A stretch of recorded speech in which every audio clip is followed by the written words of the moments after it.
ሰላም ጤና ይስጥልኝ እንደምን ከርማችኋል? በድጋሚ በሌላ ቪዲዮ ተገናኝተናል። እዚህ ጋር እንደምታዩት ይሄ የጊዜ ዌብሳይት ነው። በአማርኛና በእንግሊዝኛ የተዘጋጀ ነው። ስለ ወጋገር ፕሮዳክቶችና ሰርቪሶች ማወቅ ከፈለጋችሁ ይህን ዌብሳይት መመልከት ትችላላችሁ። በተለይ ይሄ የጊዜ ዌብሳይት ነው። ወጋገር.com ደግሞ ሁሉንም ሰርቪሶች ይይዛል። እዚህ ጋር እንደምታዩት የወጋገር ዌብሳይት ይህንን ይመስላል። ገብታችሁ ብዙ መረጃ እንድታገኙበት እንደምትችሉ ተስፋ አድርጋለሁኝ። ዛሬ ወደ አዘጋጀነው ወደ ሌላኛው ፕሮግራማችን እናልፋለን። መልካም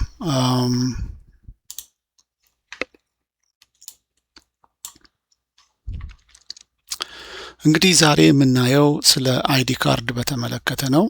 እዚህ ጋር እንደምታዩት አሁን የገባሁትኝ እንደ አስተዳደር ነው የገባሁት። ቋንቋውን በአማርኛ ነው፣ ወደ እንግሊዝኛ መለወጥ ይቻላል። ይሄ የሙከራ ዴሞ አካውንት ነው።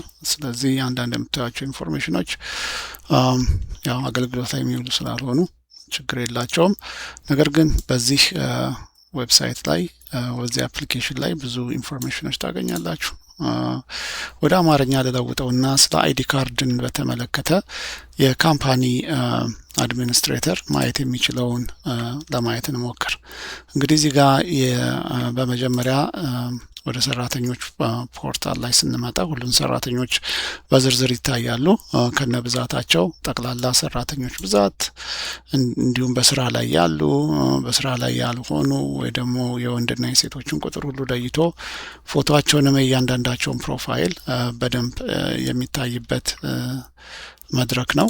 እዚህ ጋር እያንዳንዱን ዩዘር ሁኔታ ማየት ይቻላል እስከ ታች ድረስ። ብዙ ኮንፊግሬሽኖች መደረግ የሚችሉ ኮንፊግሬሽኖች አሉ። ነገር ግን ዛሬ የምናየው የአይዲ ካርድ ነውና ወደዛው እንመለስ። ይህንን መታወቂያ የሚለውን የአንድን ዩዘር እኔና የሌሎችንም እንዴት መጠቀም እንደሚቻል እናያለን። እንግዲህ ይህ የመታወቂያ የሰራተኛ መታወቂያ ካርድ በዚህ በጊዜ ሶፍትዌር ውስጥ አውቶማቲካሊ እያንዳንዱ ካምፓኒ ጄኔሬት ማድረግ የሚችለው ሆኖ ተሰርቷል። እንደምታዩት በአማርኛ ቋንቋ ነው። በአብዛኛው የምታዩቸው ነገሮች ሁሉ ከጥቂት በሲስተም ሌቭል ካሉት ቋንቋዎች በስተቀረ እነዚህ በሙሉ በአማርኛ ቋንቋ የተለወጡ ናቸው እና ሰራተኛውም ይህንን ኪውአር ኮድ በመጠቀም ከስራ መግባትና መውጣት የሚችልበትን ሁኔታ የተመቻቸበት ነው። ስለዚህ ለምሳሌ ብራንዲንጉን በተመለከተ ካምፓኒው የሚፈልገውን አይነት ብራንዲንግ መለወጥ ይችላል። የራስጌውን ቀለም መለወጥ ካስፈለገ የራስጌውን ቀለም ወደሚፈልገው አይነት ከለር መለወጥ ይችላል። የተለያዩ ቴምፕሌቶች አሉ እዚህ ጋር። ይህንን እንደ ራስ ቴምፕሌት አድርጎ መለወጥ ይቻላል። ለምሳሌ ቀለሙን ይህንን ከላይ ያለውን ቀለም ለውጠን መጠቀም እንድንችል ቲዋን ልበለው ለጊዜው እና የዋናው አካል ይሄኛው የራስጌው ነው እዚህ ላይ ያለው ነው። ለውጦቹን ያው አፕላይ ካረኳቸው በኋላ አብዛኛዎቹን ነገሮች ታዩታላችሁ።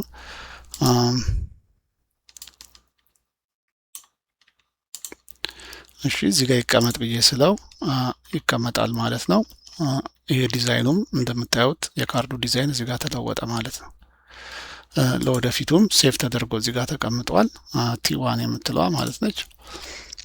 በዚህ አይነት ሁኔታ የካርዳችሁን የካምፓኒውን ብራንዲንግ በዚህ አይነት ሁኔታ አስተካክለው ይሄ ለፕሪንት ዝግጁ በሆነበት አይነት ሁኔታ የተዘጋጀ ነው። ለምሳሌ እንደ ካምፓኒው ብዛት ይህንን በቲ1 የምንፈልገውን የዲፓርትመንት ክፍል ብቻ ልናትመው እንችላለን። በዚህ አይነት ዲዛይን ቲ1 ለምሳሌ የአርት ዲፓርትመንት ከሆነ ለአርት ዲፓርትመንት ብቻ ብለን ይህንን አድርገን የዲፓርትመንት ውስጥ ከተመረጠ ድረስ ይህንን ዲፓርትመንት ላይ የሚሰሩ ሰራተኞችን በሙሉ በዚህ አይዲ ካርድ ዲዛይን ሊያወጣላቸው ይችላል ማለት ነው።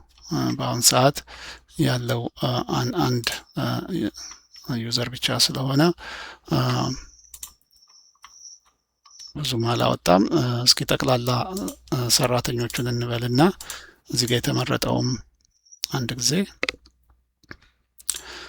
እስኪ ሌላኛውን ሰራተኞች ለምሳሌ ኢንጂነሪንግ ውስጥ ያሉ ሰራተኞች ካሉ በእነሱ እንይ። እሺ ኢንጂነሪንግ ውስጥ ይህን ያህል ሰራተኞች አሉ። እነዚህ ሰራተኞች በሙሉ አንድ አይነት ካርድ ይኖራቸዋል ማለት ነው። ይህንን ካርድ ለማተም በሚያስፈልግበት ሰዓት ይህንን የህትመቱን ነክቶ እያንዳንዱን ካርድ አትሞ ለሚፈለገው አገልግሎት መዋል ይቻላል ማለት ነው። ወደ ኋላ ተመልሰን እንደገና ማውጣት ከፈለግን የተለያዩ ዲፓርትመንቶችን ቀለም በመለዋወጥ ስታይላቸውን ለምሳሌ እዚህ ጋር አውቶ ስታይል ላይ አድርገን ሌላ ሰራተኞችን ለምሳሌ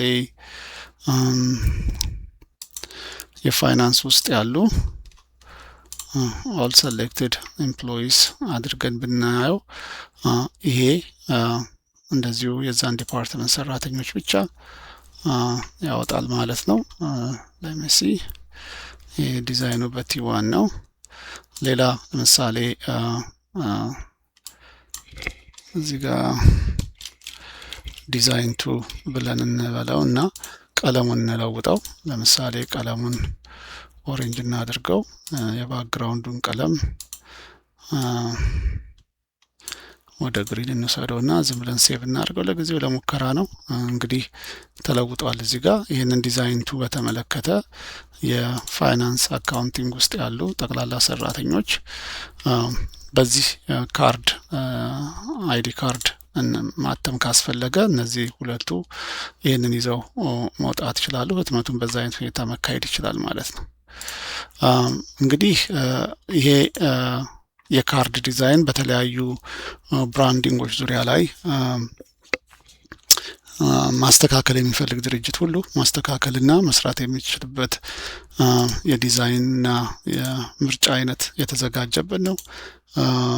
ይህንን ተጠቅሞ የካምፓኒያችሁን ማንኛውንም አይነት ብራንዲንግ አስተካክሎ ለተጠቃሚዎች ሰራተኞች መዋል ይቻላል ማለት ነው።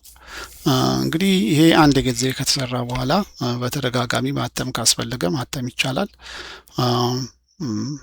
ከሞላ ጎደል ይህ ኢንተርፌስ ወደፊትም እየተሻሻለ እና ተጨማሪ ነገሮችንም እያደረግንበት ስለምንሄድ የተከታተላችሁ ድርጅቶች ከዚህ ከፍተኛ ጠቀሜታ እንደምታገኙ ተስፋ እናደርጋለን።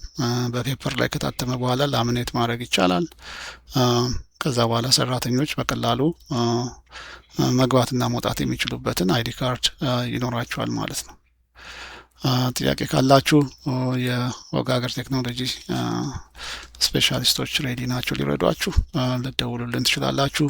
በሌላ ተመሳሳይ ቪዲዮ እስክንገናኝ መልካም ጊዜ